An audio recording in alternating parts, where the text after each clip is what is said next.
Magandang araw mga kaibigan. Bigyan natin ng reaction opinion itong post ng Philippine Star. Title, so ngayon nyo lang rin na-realize na yun palang Oplan Romanov threat pala sa first family? During the proceedings on Tuesday, kahapon Senator Judge Ping Lacson asked the prosecution second witness, NBI official attorney Jeremy Lotto, if he was aware that Oplan Romanov was intended as a threat against the first family rather than Vice President. Ang sagot is, I don't know about the other senator judges. Pero until today, when Senator Judge Rapi Tulfo clarified na yon palang Oplan Romanov threat against the first family. Ang impression ko since last week, nung pinag-uusapan natin yung Oplan Romanov, threat ito against the Vice President.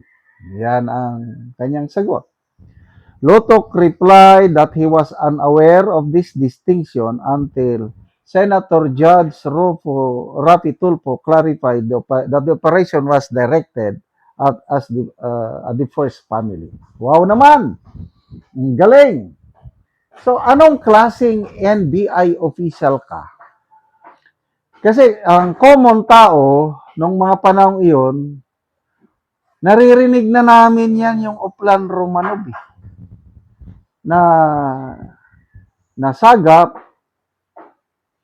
BP Sara na minamanmanan siya. Kahit nga yung pagbakasyon niya sa abroad, nakunan ng CCTV footage, paglabas niya sa airport, official hindi yung nagpaalam siya with travel authority, lumabas siya. Tapos nakunan ng footage, nilabas sa mainstream and social media. Mga ganun. Kaya nga nagalit si BP Sara dahil nga napag-alaman niya na kung hindi siya mag-ingat ay siya at ang kanyang pamilya ay titirahin siya sa pamamagitan ng secret Oplan Romanov.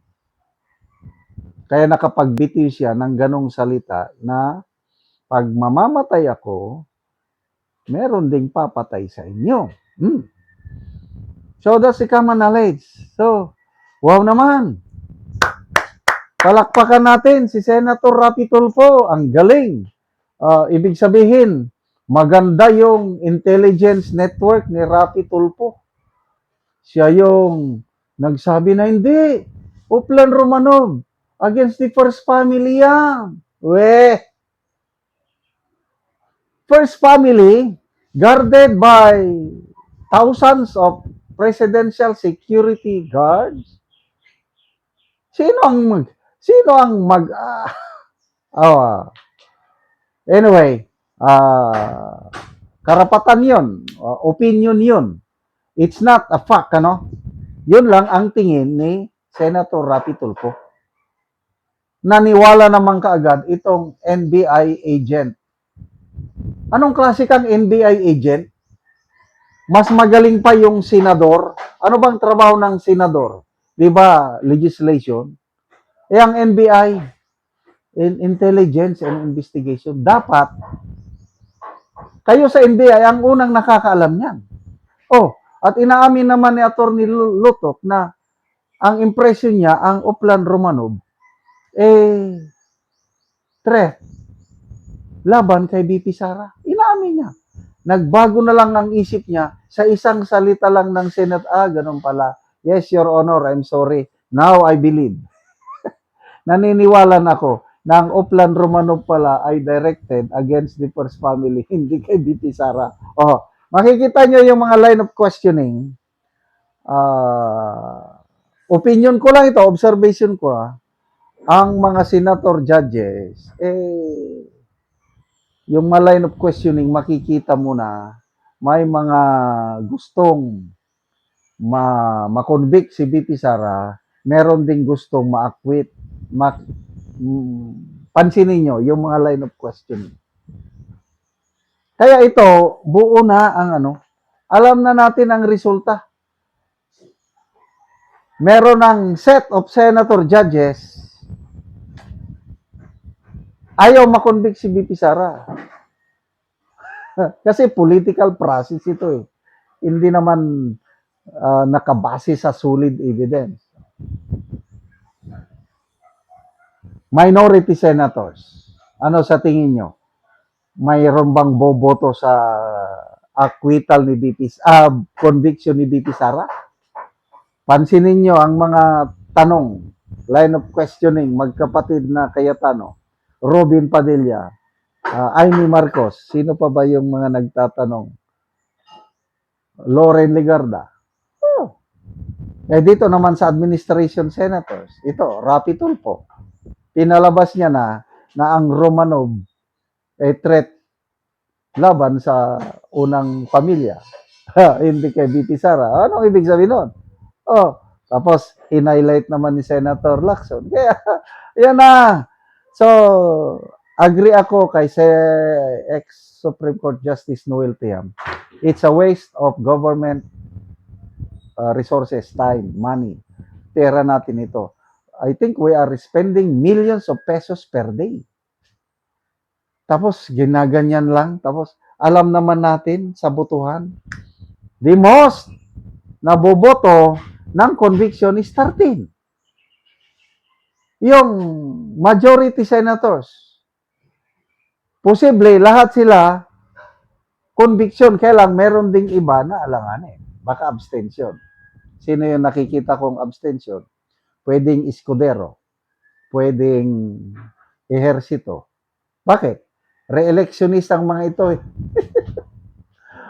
Tatakbo ulit silang senador sa 2028. Anong mangyari sa kanila kung magboto sila ng conviction? Alam na. Kaya abstention, medyo ligtas pa. Mas maganda kung acquittal. Kaya lang, alanganing acquittal. Subiri, although hindi na siya tatakbo dahil naka-2-term na siya, hindi na siya tatakbong senator, kaya lang posibleng tatakbong governor sa Bukidnon. Oh, so ganyan. So, sige na lang, pagbigyan na natin si Senator Rapi Tulfo kung ang kanyang paniniwala threat sa first family ang Romanov, I don't know kung paniniwalaan ba siya ng taong bayan. Oh, tignan natin ang reaksyon ng taong bayan ha. Okay, walang masyadong reaksyon. Salamat mga kaibigan sa inyong pagsubaybay sa channel nito. Nakakatulong kayo ng malaki sa tribong Talandig ng Bukidnon dahil ang sweldo natin sa channel nito is pantulong po sa tribo.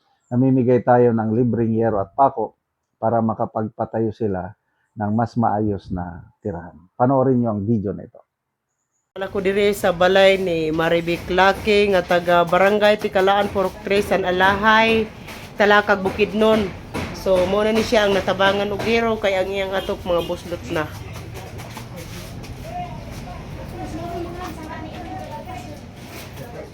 Og mo na ni ang gihatag nga yero nga napulo kabuok nga di 8.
O karon humanagit sa pag-atop ang ginatabang nga yero.